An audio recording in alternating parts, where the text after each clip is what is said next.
So ngayon, ipapakita ko naman siya paano siya ginawa. So yung nakikita na yun ay grommet yung tawag. Tawag ko na yung grommet. Yan. So ngayon, ilalagay yung grommet dyan sa may butas na yan. Tapos pag malagay na yung grommet, ay ilalagay na naman yung take off.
Dito yan. Yan. Yan yung magkukunik.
Yung tawag dyan yung clip.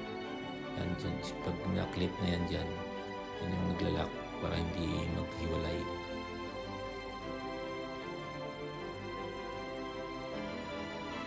So yan, nagkukonektahan na sila.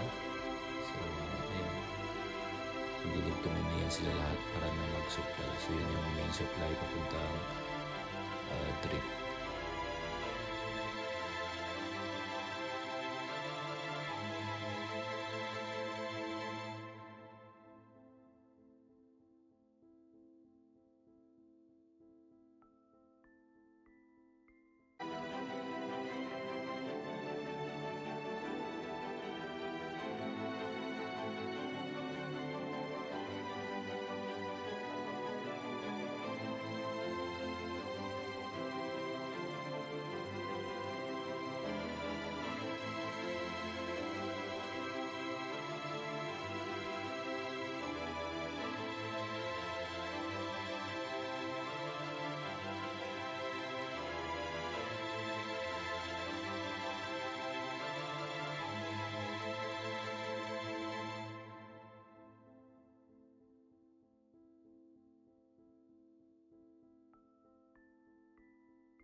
So ito naman ay nasa tabi ng daan.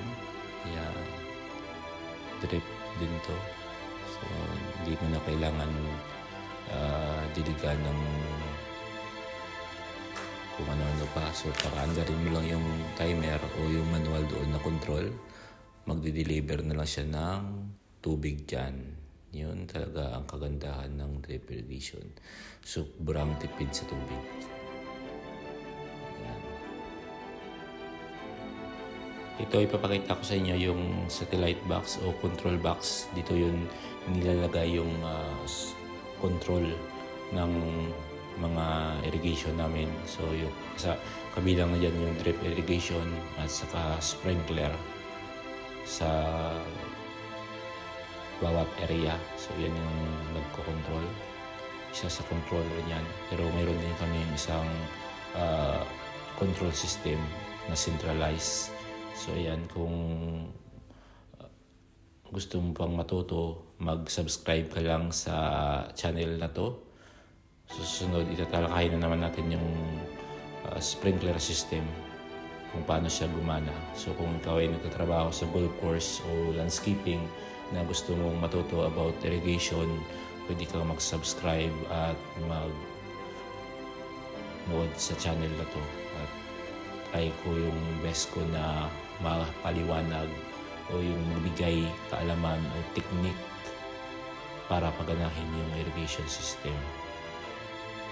Yan lang, salamat sa mga nanonood. God bless. Bye-bye. See you next time.